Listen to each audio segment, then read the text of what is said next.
جبریل رک گئے. حضور نے فرمایا حل لک حاجۃ الی ربک. جبریل تو اس سے آگے نہیں گیا، آج میں جا رہا ہوں، کوئی دل میں حاجت ہے تو بیان کر، میں رب کی بارگاہ میں پیش کروں گا. جبریل نے کون سی خواہش کی ہے، کیا آرزو پیش کی ہے؟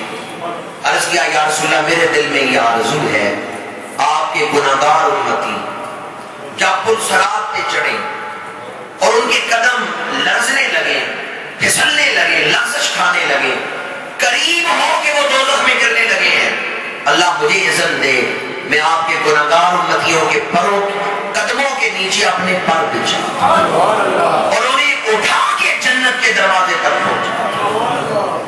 شارحین لکھتے ہیں جبریل نے یہ خواہش کیوں کی کہ میں آپ کے امتیوں کی خدمت کروں؟ اس لیے کہ جبریل جانتے تھے حشر میں حضور کی توجہ اپنی امت کی طرف ہوگی. اگر حضور کی نظر میں منظور ہونا ہے تو امت کی خدمت میں لگ جائے. اب میں اس کی تشریح میں نہیں جاؤں گا، بس جملہ دوبارہ کہنا چاہتا ہوں، اگر حضور کی نظر میں منظور ہونا ہے تو حضور کی امت کی، جو حضور کی امت کی خدمت کرتا ہے اللہ کے رسول اس میں خوش ہوتا ہے. اور اگر آپ کوئی خدمت نہیں کر سکتے تو نماز کے بعد دعائی کر دیا کریں گا اللہ حضور کی امت پہ کرم فرما. یہ بھی ایک خدمت ہے کہ آپ امت مسلمہ کی خیر مانگتے ہیں. جبریل سدرہ پہ رک گئے، حضور آ کر چلے. اب یہ معراج کا خاص مرحلہ ہے، تیسرا مرحلہ. یہ جو پیچھے حضور نے فاصلہ طے کیا ہے یہ بہت بڑا فاصلہ ہے. ایک آسمان سے دوسرے آسمان تک 500 سال کا فاصلہ ہے. تو سدرہ تک کتنا بن گیا جی؟ 7 آسمان ہیں، ایک آسمان سے دوسرے آسمان تک 500 سال کا فاصلہ. سدرہ تک 40 بن گیا، کیونکہ 7ویں آسمان سے سدرہ تک بھی 500 سال کا. 7ویں آسمان کے اوپر کے سدرۃ المنتہا تک وہ بھی 500 سال کا فاصلہ. 500 سال، یہ ہو گئے 400 سال. کتنا طویل فاصلہ. پر دل کے کانوں سے سنیں یہ فاصلہ تھوڑا ہے. جو سدرہ سے آگے حضور نے طے کی ہے وہ زیادہ ہے. یہ جو پچھلا فاصلہ ہے یہ بہت تھوڑا ہے. جو سدرہ سے آگے حضور نے طے کی ہے وہ دشوار گزار بھی ہے اور طویل ترین بھی ہے. سدرہ سے پچھلا فاصلہ تو بہت تھوڑا ہے. اس پر میں ایک حدیث آپ کو سنا رہا ہوں، بہقی شریف کی حدیث ہے. حضرت ابو ذر غفاری رضی اللہ تعالیٰ اس کے راوی ہے. حضور نے فرمایا، حضور کی خدمت میں سوال کیا گیا حضور آپ پر سب سے بڑی آیت کون سی اتری ہے؟ حضور نے فرمایا آیت الکرسی. اور پھر حضور نے اس کی تشریح میں فرمایا 7 آسمان اور ان کے نیچے جو کچھ ہے یہ اس کرسی کے سامنے اس طرح ہے جیسے صحرا میں کوئی ایک انگوٹھی پڑی ہوئی. ایک انگوٹھی، اس کا کتنا ایک حد درد ہے، چھوٹی سی انگوٹھی. بہت بڑا صحرا ہو اس میں ایک انگوٹھی پڑی ہوئی ہو، کیا حیثیت ہے اس چھوٹی سی انگوٹھی. بہقی شریف کی حدیث ہے، حضرت ابو ذر غفاری راوی ہیں. حضور نے فرمایا کہ یہ 7 آسمان اور ان کی وسعت کرسی کے آگے ایسے ہے. قرآن کہتا ہے واسعہ کرسی السماوات والارض. اللہ کی اس کرسی نے، اس کی حقیقت بھی نہیں بیان کی جا سکتی کہ وہ کیسی ہے. اس نے زمین و آسمان کو گھیر رکھا. تو 7 آسمان اور ساری زمین یہ کائنات اس کرسی کے سامنے ایک انگوٹھی جتنی حیثیت رکھتی ہے. اور آپ دل کے کان کھول کے سنیں، وہ جو اتنی بڑی کرسی ہے وہ عرش کے سامنے ایک انگوٹھی کی حیثیت رکھتی ہے. اب آپ اندازہ کر لیں عرش کتنا بڑا. وہ جو کرسی ہے بہت وسیع، وہ عرش کے سامنے اس طرح ہے جس طرح بہت بڑے صحرا میں کوئی چھوٹی سی انگوٹھی پڑی ہوئی.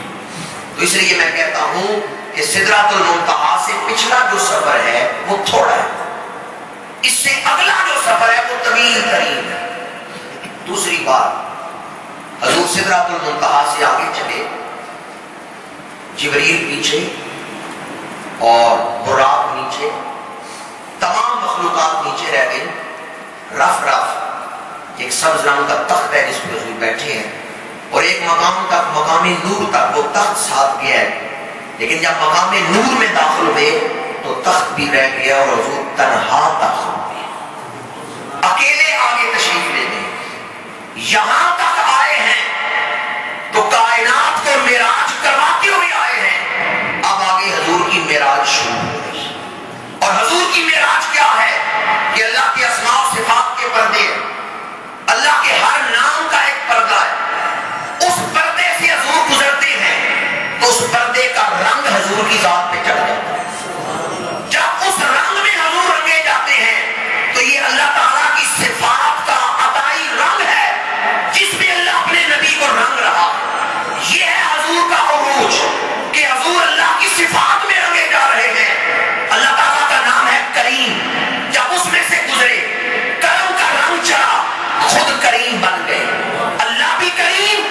حضور بھی کریم۔ اللہ کا نام ہے رحیم، جب اس پردے سے گزرے رحمت کا رنگ چڑھا، اللہ نے اپنے نبی کو بھی رحیم بنا دیا۔ سورہ توبہ میں ہے بالمؤمنین رؤوف رحیم، اللہ کا نام ہے رؤوف، جب پردہ رافت سے گزرے رافت کا رنگ چڑھا، حضور اللہ کے رنگ میں رنگے گئے، امت کے لیے رؤوف بن گئے۔ پردہ جفاتیہ سے گزرے خود جفات بن گئے، پردہ قادریہ سے گزرے قادر بن گئے، پردہ رحیمیہ سے گزرے رحیم بن گئے، پردہ ستاریہ سے گزرے ستار بن گئے، پردہ غفاریہ سے گزرے غفار بن گئے۔ جب ان تمام اسماء و صفات کے پردوں سے گزر کے عرش عظیم سے بلند ہو کے کعبہ قوسین کی طرف بڑھے تو قرآن کہتا ہے ثم دنا فتدلی، خدا نے فرمایا میرے محبوب تیرے ظاہر و باطن پہ میرا رنگ چڑھ چکا ہے، تیری آنکھوں پر بھی تیرے دل پر بھی میرا رنگ چڑھ چکا ہے۔ دنا مصطفیٰ قریب ہوئے، فتدلی رب نے فرمایا میرے محبوب تو نے میرے قریب ہونے کا حق ادا کر دیا ہے، اب تو ٹھہر جا، تیرا رب تیرے قریب ہوتا ہے۔ میرا اللہ قریب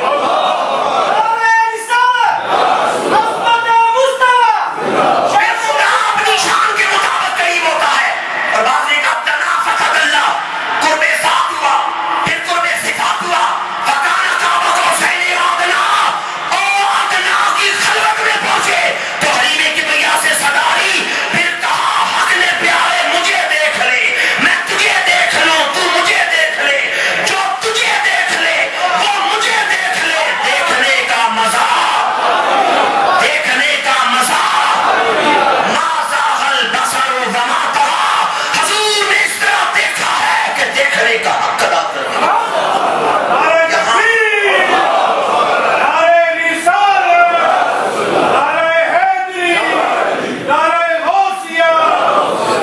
یہاں ایک خاص بات جس کے لیے بڑی توجہ کی ضرورت ہے، یہ ایسا قرب نہیں کہ ادھر سے خدا آیا ہو ادھر سے حضور گئے ہو، یہ سمتوں کا قرب نہیں، اللہ تو ہر جگہ موجود ہے، اور جس کے لیے سمتیں اور جہتیں ثابت ہو، کسی ایک جہت میں ہے دوسری جہت میں نہیں، وہ اللہ نہیں ہے۔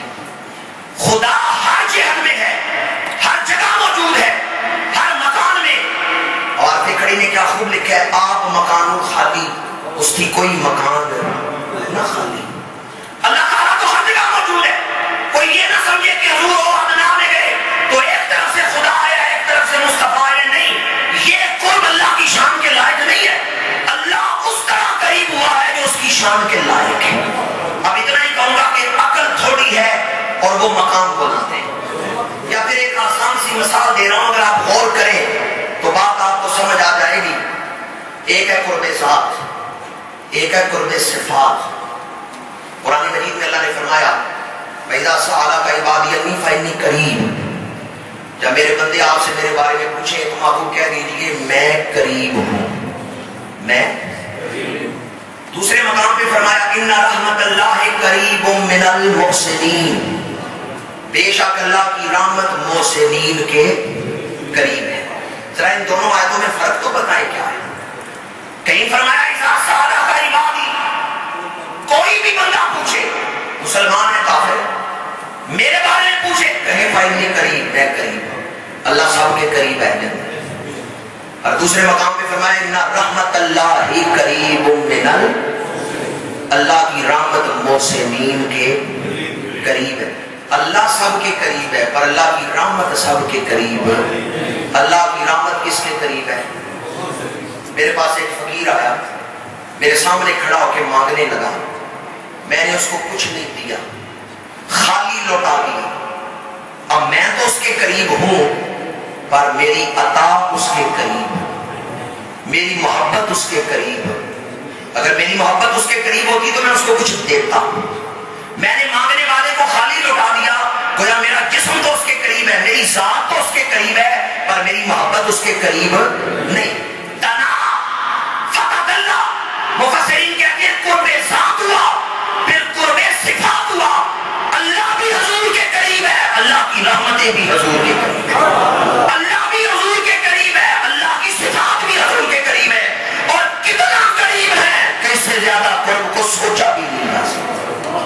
انتہائی قرب، جس سے زیادہ قرب سوچا نہیں جا سکتا، اس انتہائی قرب کے مقام پہ حضور فائز ہوئے.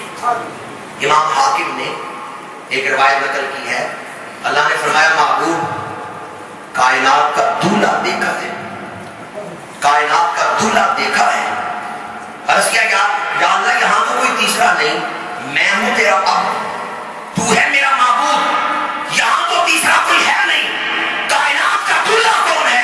فرمایا انظر الی نفسک، اے محبوب اپنے آپ کو دیکھ، آج میں نے تجھے کائنات کا دولہا بنا دیا ہے. اسی لیے بریلی کے تاجدار کہتے ہیں شب اسرا کے دولہا پہ دائم درود، نوشائے بزم جنت پہ، نوشائے بزم جنت پہ، انتہائی قرب کا مقام.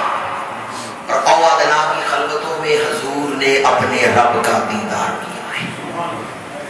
بعض نے اس کا انکار کیا، انہوں نے کہا حضور نے دیدار نہیں کیا. یہ بھی پورا ایک الگ مضمون ہے، میں صرف ایک تو ضروری باتیں اس میں عرض کر رہا ہوں. ہمارا یہ عقیدہ ہے، اس کا شروع میں میں نے بیان کیا، حضور نے اپنے رب کا دیدار کیا ہے. یہ صحابہ کی کثیر جماعت کا عقیدہ ہے، حضرت عبداللہ بن عباس کا یہ عقیدہ ہے، جلیل القدر صحابہ کا یہ عقیدہ ہے. حضرت عائشہ صدیقہ رضی اللہ تعالیٰ عنہا کے حوالے سے روایت بیان کی جاتی ہے کہ آپ نے فرمایا حضور کا جسم مفقود نہیں ہوا اور حضور نے اپنے رب کا دیدار نہیں کیا. حضور اس وقت اپنے حجرے میں ہی رہے ہیں، جسم مفقود نہیں ہوا. تو شارحین حدیث نے اس کا جواب یہ دیا ہے کہ حضرت عائشہ صدیقہ تو اس وقت حضور کے نکاح میں ہی نہیں آئی، وہ حضور کے گھر نہیں تھی، وہ تو اپنے گھر میں تھی. تو وہ کس طرح یہ کہہ سکتی ہیں کہ حضور کا جسم مفقود نہیں ہوا اور حضور نے اپنے رب کا دیدار نہیں کیا؟ وہ تو بھی 4 سال کی بچی تھی، ان کا تو بھی نکاح ہی نہیں ہوا. اور امام احمد بن حنبل نے اس کا ایک جواب دیا ہے، کہتے ہیں اگر کوئی حضرت عائشہ صدیقہ والی روایت بیان کرے اور کہے کہ حضور نے اپنے رب کا دیدار نہیں کیا، تو آپ کہیں جواب یہ دیں کہ حضور کا اپنا فرمان ہے رأیت ربی فی احسن صورت، میں نے اپنے رب کو بڑی حسین حالت میں دیکھا ہے، خوبصورت شکل میں اپنے رب کو دیکھا، اچھے انداز میں اپنے رب کو دیکھا ہے. امام احمد بن حنبل کہتے ہیں جب حضور کی حدیث آ جائے کہ میں نے دیکھا ہے تو پھر کسی کا قول تو نہیں چل سکتا. اس لیے جلیل القدر صحابہ کرام کا یہ عقیدہ ہے کہ حضور نے اپنے رب کا دیدار کیا ہے. حضرت عائشہ صدیقہ یا دیگر صحابہ جن کے حوالے سے یہ بات منسوب ہے وہ نہیں مانتے، ہمارا عقیدہ ہے ان کا بھی یہی فرمان ہے کہ حضور نے اپنے رب کا دیدار کیا ہے. یا ان کی بات سمجھنے میں ہمیں غلطی لگی ہے، ورنہ جہاں تک اللہ کے دیدار کا تعلق ہے یہ عقیدہ قرآن و حدیث میں ہے کہ آخرت میں سب کو دیدار ہوگا. یہ عقیدہ اسلام نہیں دیتا کہ اللہ کا دیدار ہی نہیں ہوگا. قرآن مجید میں ہے وجوہ یومئذ ناظرہ الی ربہا ناظرہ، قیامت کے دن روشن چہروں والے اپنے رب کی طرف دیکھ رہے ہوں. تو قیامت کے دن تو امت رسول کو بھی اللہ کا دیدار ہو جائے گا. الی ربہا ناظرہ، یہ قرآن مجید کی آیت. قیامت کے دن تو سارے اللہ کا دیدار کر لیں گے. حضور کی خاص شان یہ ہے کہ دوسروں کو آخرت میں دیدار ہوگا، اپنے حبیب کو اللہ نے دنیا میں دیدار عطا فرمایا. یا تو آپ یہ کہیں کہ دنیا اور آخرت میں کہیں دیدار ہو ہی نہیں سکتا. بعض لوگ کہتے ہیں کہ حضرت موسیٰ نے سوال کیا تھا تو اللہ نے فرمایا لن ترانی، محبوب تو دیکھ نہیں، اے موسیٰ آپ دیکھ نہیں سکتے. تو جب موسیٰ نہیں دیکھ سکتے، اللہ نے ان کو یہ جواب دیا آپ نہیں دیکھ سکتے، تو اس سے پتا چلا کہ کوئی دیکھ نہیں سکتا. تو بڑی آپ کی توجہ درکار ہے. اللہ نے فرمایا لن ترانی، موسیٰ آپ نہیں دیکھ سکتے. یہ نہیں فرمایا کوئی بھی نہیں دیکھ سکتا. آپ نہیں دیکھ سکتے، کوئی ہے جو دیکھ سکتا ہے. یا پھر بعض مفسرین نے لکھا اللہ نے فرمایا موسیٰ آپ تم نہیں دیکھ سکتے، یہ نہیں کہا میں دکھا نہیں سکتا. یہ تو اللہ نے نفی نہیں کی کہ میں دکھا نہیں سکتا، کہا تم دیکھ نہیں سکتے. حضرت امام احمد بن حنبل سے پوچھا گیا کیا حضور نے اللہ کا دیدار کیا ہے؟ امام احمد بن حنبل نے کہا رہا ہو رہا ہو رہا ہو رہا ہو رہا ہو، جب تک سانس چلتا رہا یہی کہتے رہے دیکھا ہے دیکھا ہے دیکھا. ٹوٹا ہے تو لفظ رکا ہے، ورنہ جب تک ان کا سانس چلتا رہا امام احمد بن حنبل یہی کہتے رہے دیکھا ہے دیکھا ہے دیکھا ہے۔ اور شیخ عبدالحق محدث دہلوی رحمۃ اللہ تعالیٰ علیہ، علم حدیث کی اشاعت میں ان کا بہت بڑا نام ہے، ان سے پوچھا گیا تو شیخ عبدالحق نے بھی فرمایا کہ حضور نے اپنے رب کا دیدار کیا ہے۔ یہی ہمارا عقیدہ ہے، حضور نے اپنے رب کا دیدار کیا۔ فَأَوْحَى إِلَىٰ عَبْدِهِ مَا أَوْحَىٰ، بس اللہ نے وحی کی اپنے بندہ کامل کی طرف جو وحی کی۔ وہ وحی کیا تھی؟ ایک روایت، یوں تو 40 سے زیادہ روایات بعض سیرت نگاروں نے نقل کی ہیں اور بعض مفسرین نے مختلف روایات نقل کی ہیں، اور میں صرف ایک دو روایات عرض کر کے گفتگو سمیٹ رہا ہوں۔ اللہ نے فرمایا محبوب میری بارگاہ میں آئے ہو تو کیا تحفہ لے کے آئے ہو؟ حضور نے 2 مٹھیاں بند کی اور دونوں مٹھیاں اللہ کے دربار میں پیش کی۔ یا اللہ 2 مٹھیوں میں 2 تحفے لے کے آیا ہوں۔ فرمایا محبوب ان مٹھیوں کو کھولو اور بتاؤ کیا تحفے، حالانکہ رب جانتا ہے۔ حضور نے دائیں مٹھی کھولی اور عرض کیا مولا قیامت تک آنے والے امتی جو نیکیاں کریں گے وہ نیکیاں اپنے تصرف سے اٹھا کے لایا ہوں۔ یہ نیکیاں تیری شان معبودیت کے لائق تو نہیں، پر میں اٹھا کے لایا ہوں تاکہ قبول کر رہا ہوں۔ محبوب دوسری مٹھی میں کیا ہے؟ دوسری ہتھیلی بھی کھول دی۔ اب دونوں ہاتھ یوں پھیلے جیسے دعا کے لیے پھیلتے، بائیں ہتھیلی پھیلی، عرض کیا مولا اس میں امت کے گناہگاروں کے گناہ اٹھا کے لایا ہوں۔ یہ بڑے بڑے گناہ ہیں، اس لائق تو نہیں کہ انہیں معاف کیا جائے، پر یہ نہ دیکھ کہ گناہ کتنے بڑے ہیں، یہ دیکھ اس کا ہاتھ اٹھا کے لایا۔ دونوں ہاتھ دعا کی طرح پھیل گئے، مولا میری امت کے نیکوکاروں کی نیکیاں قبول کر لے، گناہگاروں کے گناہ معاف فرما دے۔ رب ذوالجلال نے فرمایا محبوب ہمیں نہ نیکیوں سے مطلب ہے نہ گناہوں سے غرض ہے، محبوب تیرے آنے کے صدقے میں نیکوں کی نیکیاں قبول کرتا ہوں، تیری امت کے گناہگاروں کو آج بخشش عطا فرما۔ اللہ تعالیٰ کے دربار میں حضور نے اپنی امت کے لیے بخشش کا سوال کیا تو بریلی کے تاجدار طرف اٹھے۔ اعلیٰ حضرت نے لکھا جو نہ بھولے ہم غریبوں کو رضا، یاد ان کی اپنی عادت کیجیے۔ اللہ کا دیدار ہو رہا ہو تو کچھ یاد رہتے، سمجھ رہے آپ نے کیا کہہ رہا؟ اللہ کا دیدار ہو رہا ہو تو کچھ یاد نہیں رہتا۔ حضرت موسیٰ سے نہ پوچھے، صفاتی تجلی کا عکس آیا، 70 آدمی مارے گئے، موسیٰ علیہ السلام بے ہوش ہو کے گر گئے۔ اللہ کا دیدار ہو رہا ہو تو اپنے آپ کو قائم رکھنا مشکل ہے، پر یہ حبیب کیسے ہیں جو اللہ کا دیدار بھی کر رہے ہیں، اپنی امت کے لیے بخشش بھی مانگ رہے ہیں۔ اللہ کا دیدار کرتے ہوئے بھی حضور ہمیں بھولے۔ بریلی کے تاجدار کہتے ہیں جو نہ بھولے ہم غریبوں کو رضا، یاد ان کی اپنی عادت کیجیے۔ عادت کا لفظ بھی بڑا قابل غور ہے، کبھی کبھی نہ یاد کرو بلکہ عادت بناؤ حضور کی یاد۔ دنیا کا قاعدہ ہے یاد کی یاد ہے، جو یاد کرے اسے یاد کرنا چاہیے۔ حضور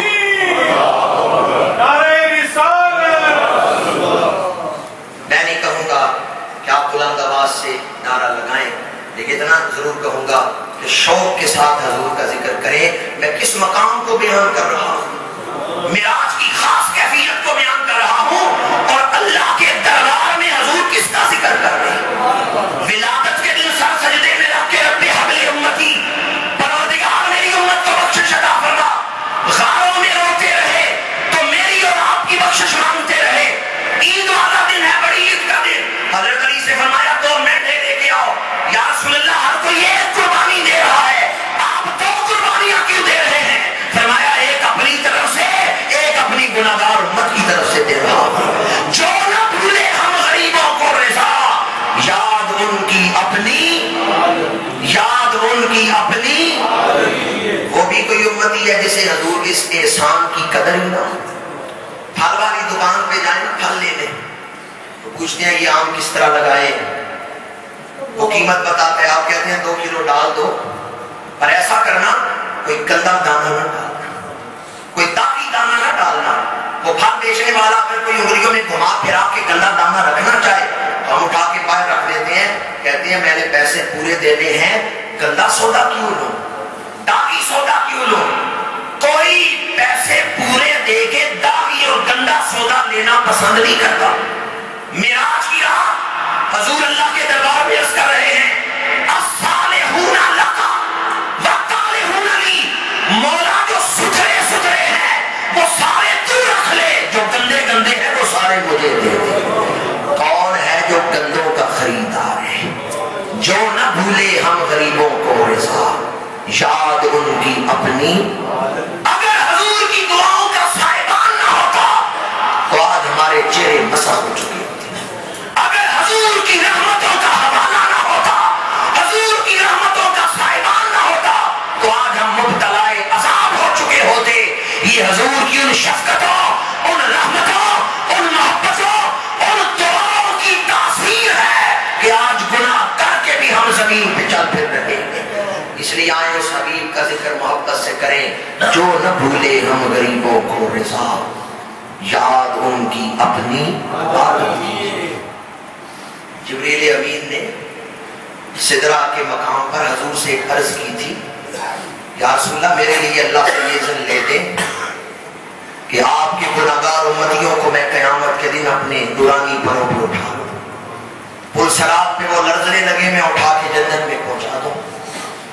تو کعبہ قوسین کی قربتوں میں حضور نے عرض کیا, یا اللہ جبریل کے بارے میں کیا حکم ہے. حوالہ دے رہا ہوں المواہب اللدنیہ میں امام احمد بن محمد قسطلانی نے لکھا, اس خاص مقام پہ جا کے حضور نے عرض کیا, یا اللہ جبریل کے بارے میں کیا حکم ہے. جبریل کی خواہش ہے وہ میرے گنہگار امتیوں کے پیروں تلے پر بچھائے. اللہ نے کہا محبوب جبریل کی یہ آرزو مجھے پسند ہے, میں اسے اذن دیتا ہوں, پر شرط ایک ہے کہ جو امتی آپ سے محبت رکھتا ہے اسی کے پیروں تلے جبریل اپنے پر بچھائے. جس کے سینے میں میرے حبیب کی امت ہے جبریل بھی اسی کی خدمت کرے گا. امام احمد بن محمد قسطلانی نے اس کو نقل کیا ہے, اللہ نے فرمایا محبوب جو آپ سے محبت کرتا ہے جبریل کو اس کی خدمت کرنے کا اذن دیا جاتا ہے. اب سینے میں محبت ہو تو خوش نصیب ہے وہ امتی. خاص تحفہ جو معراج کی رات ملا, اللہ تعالیٰ نے فرمایا محبوب میں آپ کی امت پر 50 نمازیں فرض کرتا ہوں. اب وقت نہیں کہ میں اس کی تشریح کروں. روزے فرض ہوئے تو زمین پہ, حج فرض ہوا تو زمین پہ, زکات فرض ہوئی تو زمین پہ, جبریل آیتیں لے کے اترے زمین پہ. پر پنجگانہ نماز کی باری آئی تو اللہ نے محبوب کو بلایا, سیر کرائی ہے, پہلے معراج کروائی ہے, بعد میں نماز عطا فرمائی ہے. تو بہت خاص تحفہ حضور لے کے آئے ہیں. 50 نمازیں عطا کی. راستے میں حضرت موسیٰ کھڑے ہیں, 9 دفعہ انہوں نے مشورہ دیا ہے, وقت نہیں میں تشریحات کروں.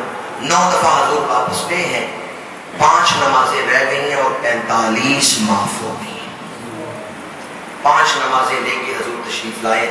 امت کو معراج سے کیا ملا ہے؟ امت کو معراج سے ایک بہت بڑی نعمت تو یہ ملی کہ لامقام حضور نے امت کا ذکر کیا ہے. مجھ سے بہتر تو میرا ذکر ہے ان کی جو محفل میں ہے. میں ان کی محفل میں نہیں, پر میرا ذکر تو ان کی محفل میں ہو رہا ہے. مجھ سے بہتر تو میرا ذکر ہے ان کی جو محفل میں ہے. کعبہ قوسین کی قربتوں میں حضور نے امت کا ذکر کیا اور نماز میں اس واقعہ کو دہرایا جاتا ہے, التحیات للہ والصلوات والطیبات. یہ حضور نے عرض کیا. اللہ نے جواب دیا, السلام علیک ایھا النبی ورحمۃ اللہ وبرکاتہ. تو حضور نے سوچا مجھے سلام دیا جا رہا ہے, میری امت کا ذکر نہیں ہو رہا. حضور نے فوراً امت کا ذکر کیا, السلام علینا وعلی عباد اللہ الصالحین. نماز میں اس کی یاد ہے.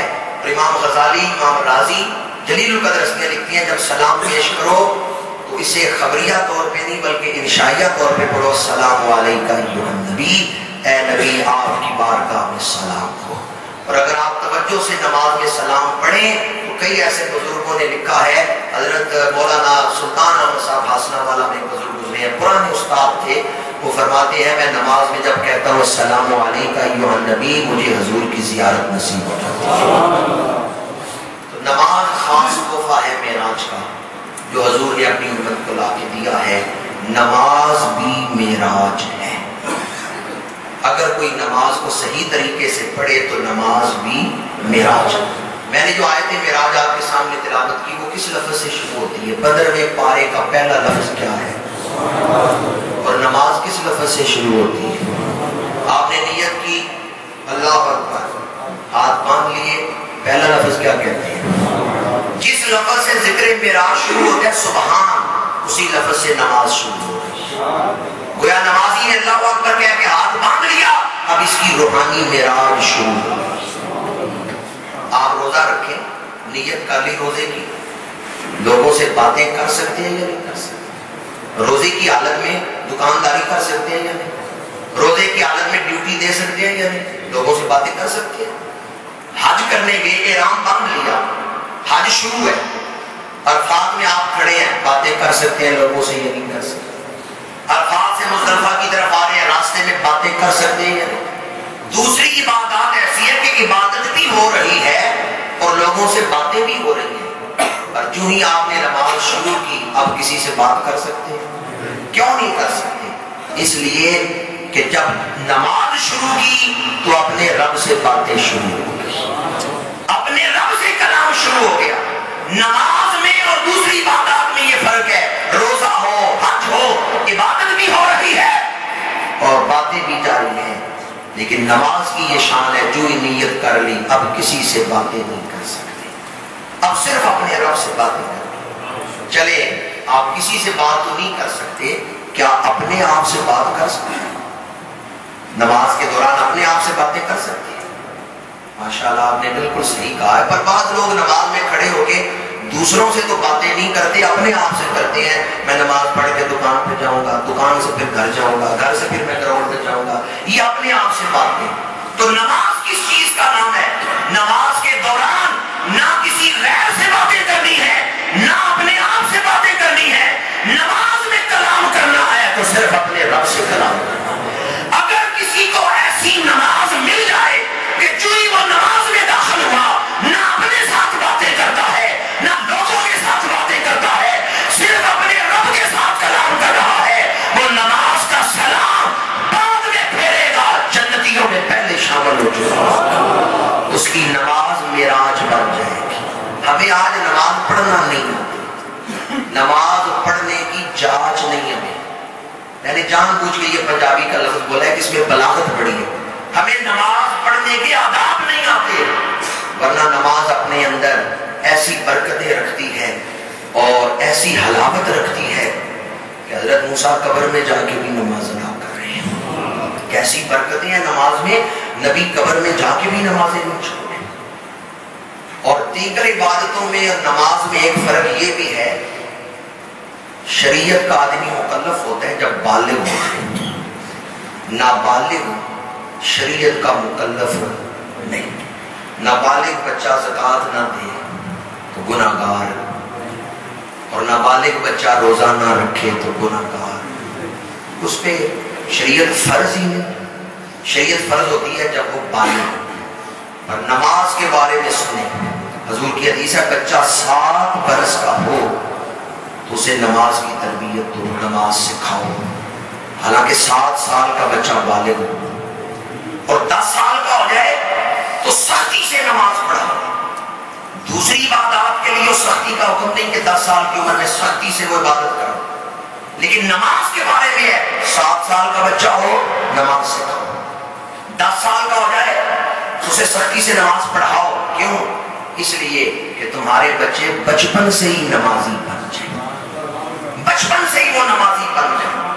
جس نے اپنی نماز اچھی کر لی اس کی ساری زندگی اچھی ہو جاتی ہے۔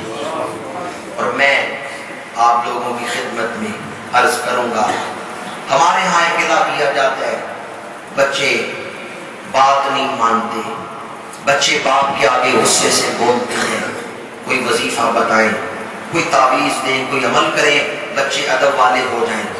تو میں اکثر کہتا ہوں جب بچوں کی تربیت والی عمر ہے اس عمر کو تو آپ نے اس عمر میں تو آپ نے تربیت نہیں کی، اور جب بچے پختہ ہو گئے، بڑے ہو گئے، اب آپ روتے ہیں کہ بچہ بات نہیں مانتا۔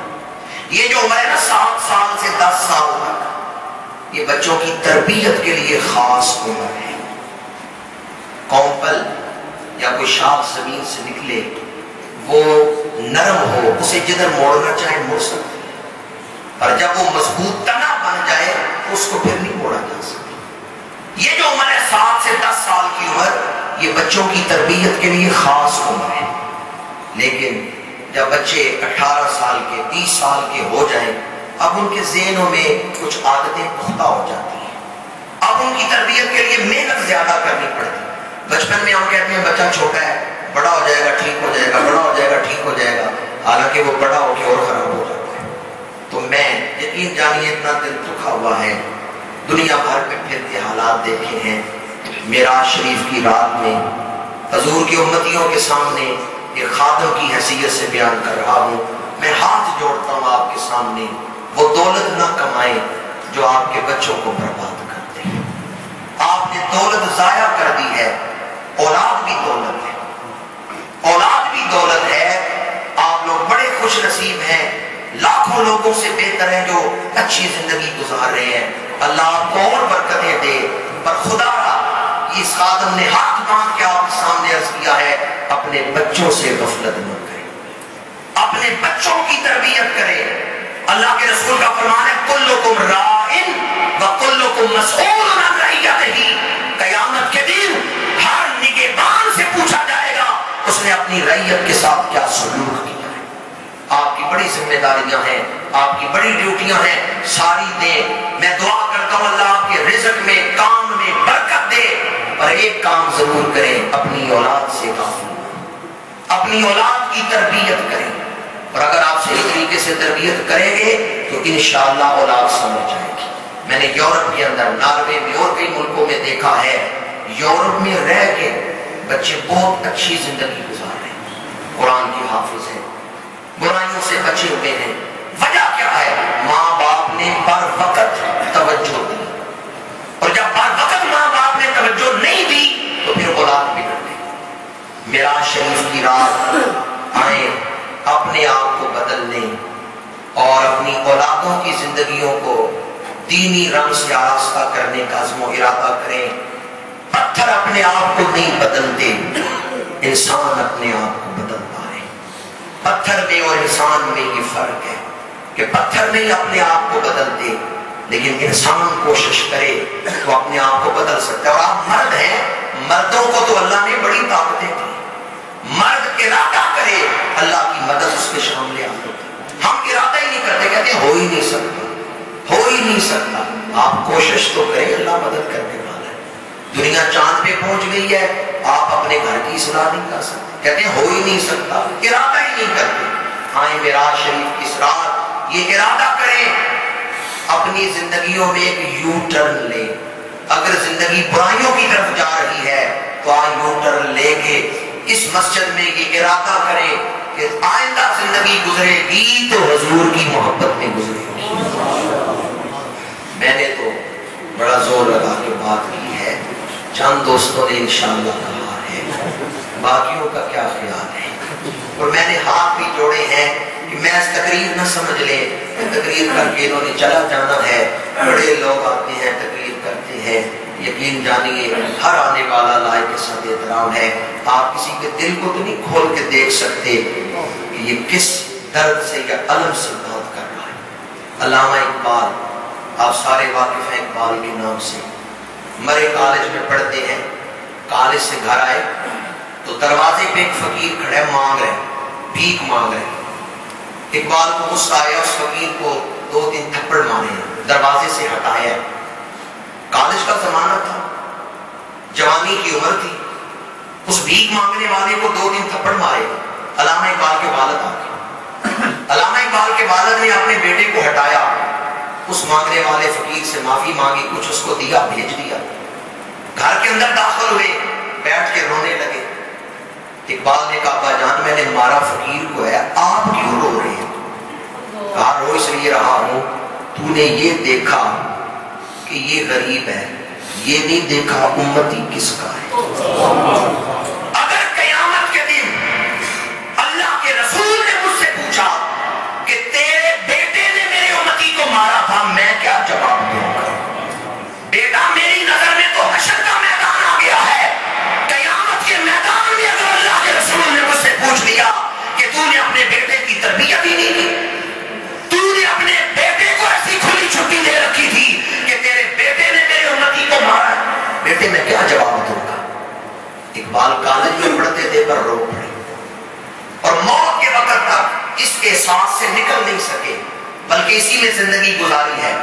آخری لمحہ آیا تو رو کے عرض کرتے ہیں تو غنی از ہر دو عالم من فقیر، روز محشر گزرا ہے من پذیر، ور حساب مرات بینی ناگزیر، از نگاہ مصطفیٰ پنہا بغیر، الہی قیامت کے دن میرا حساب نہ لینا، تو غنی ہے بادشاہ ہے میں محتاج ہوں، مجھے بغیر حساب کے ہی بخش دینا، ور حساب مرات بینی ناگزیر، لیکن اگر میرا حساب ضرور لینا ہی ہے تو اتنا کرم کرنا میرے نبی کی نگاہ سے چھپا کے حساب لینا۔ میں حضور کے سامنے کیسے شرمندہ ہوں، حضور کے سامنے میرے عیب کھلے میں کیسے دیکھوں گا، کیسے یہ برداشت کروں گا؟ قیامت کا منظر، حضور اگر پوچھ لے کہ تم نے اپنی اولاد کی تربیت نہیں کی، ہم کیا جواب دیں گے؟ ہمارا بیٹا بڑا بھی عظیم ہو، حضرت علی اصغر جتنا تو نہیں ہو سکتا، ہمارا بیٹا بڑا بھی شان والا ہو، شہزادہ علی اکبر جتنا تو نہیں ہو سکتا، امام زین العابدین جتنا تو نہیں ہو سکتا۔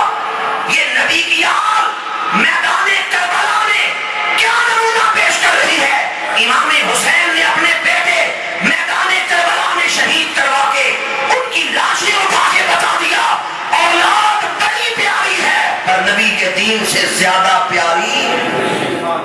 قیامت کے دن حضور نے اگر پوچھ لیا تمہاری اولاد علی اکبر سے زیادہ پیاری تھی کہ حسین نے تو علی اکبر لٹا دیا اور تم اپنی اولاد سے پیار کرتے ہیں، ہم کیا جواب دیں گے؟ آج سوچ لیں حشر کے دن ہم نے کیا جواب دیں گے؟ اولاد کی تربیت بھی کوئی اتنی مشکل نہیں جتنا ہم نے سمجھ لیا۔ اگر آپ محنت کریں، کوشش کریں، اگر ان کی تربیت نہیں بھی ہوتی آپ کوشش کرتے ہیں، آپ تو بری و ذمہ ہو جائیں گے۔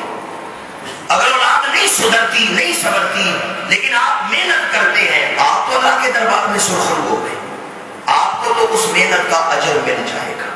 وقت اپنے دامن پہ وسعت نہیں رکھتا کہ مغرب کی اذان کا وقت ہوا چاہتا ہے۔ میں آج انہی الفاظ پر اپنی گفتگو کو سمیٹتا ہوں۔ میں نے معراج شریف کے چند ایک واقعات اور نکات آپ کے سامنے بیان کیے۔ میری تمام تر گفتگو میں مطمع نظر یہ رہا ہے کہ اللہ کی شانوں کو بیان کیا جائے، رسول اللہ کی عظمت کو بیان کیا جائے اور آپ کی تعلیمات پر عمل کرنے کا جذبہ ہمارے دلوں میں بیدار ہو۔ کی محمد سے وفا تو نے تو ہم تیرے ہیں، یہ جہاں چیز ہے کیا لوح و قلم تیرے ہیں۔ بارے دیگر جامعہ اسلامیہ غوثیہ کی منتظمین کو، روٹرڈیم کے تمام غیور مسلمانوں کو، بالخصوص اس محفل میں بیٹھنے والوں کو ہدیہ تبریک پیش کرتا ہوں۔ میں اس سے پہلے بھی اس مسجد میں آ چکا ہوں اور آپ لوگوں کے جذبات محبت کا نظارہ کر چکا ہوں۔